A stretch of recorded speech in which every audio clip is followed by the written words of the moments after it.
নমস্কার বন্ধুরা, সকলে নিশ্চয়ই খুব ভালো আছেন। সকলকে স্বাগত জানিয়ে আমি আজকে দেখাচ্ছি একটা খুব সিম্পল রেসিপি।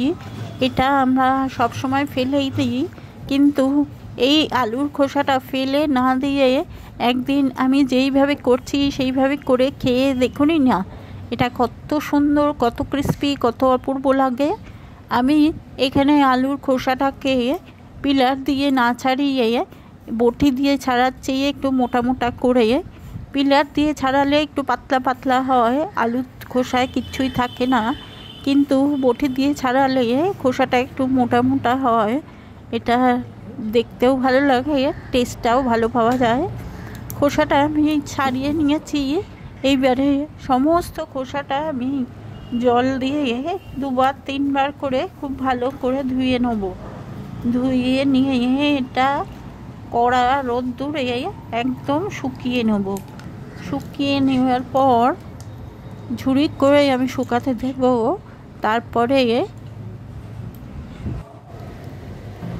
এই যে দেখতেই পাচ্ছেন এখানে যেটা 3 দিনের শুকনো ওটা একটু বেশি কালো হয়ে গেছে, আর যেটা 1 দিনের শুকনো ওটা একটু পরিষ্কার পরিষ্কার দেখাচ্ছে। এইভাবে আমি কৌটো করে রেখে দিই। দেখাচ্ছি এটা কি সুন্দর ফুলে উঠবে আর একদম খাস্তা ক্রিস্পি হয়ে যাবে।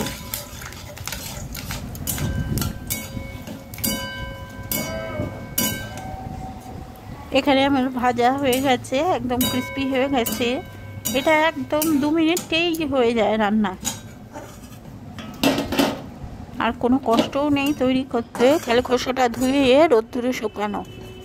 এর মধ্যে খালি দুটো জিনিস মেশাতে হবে, একটু নুন আর একটু আমার একটা আলু ভাজার পেরি পেরি মশলা আছে, ওই মশলাটা একটু মিশিয়ে নিয়েছি। অপূর্ব টেস্ট লাগে। অবশ্যই বাড়িতে আপনারা ট্রাই করে খেয়ে দেখবেন, করে দেখে খেয়ে দেখুনই না। রেসিপিটা ভালো লাগলে অবশ্যই একটা লাইক, একটা কমেন্ট করবেন। আর এই যে দেখুন, আমি দেখিয়ে দিচ্ছি কীরকম ভেঙে মচমচে গুঁড়ো হয়ে যাচ্ছে, কতটা ক্রিস্পি আর কতটা মচমচে হয়েছে। ধন্যবাদ সঙ্গে থাকার জন্য।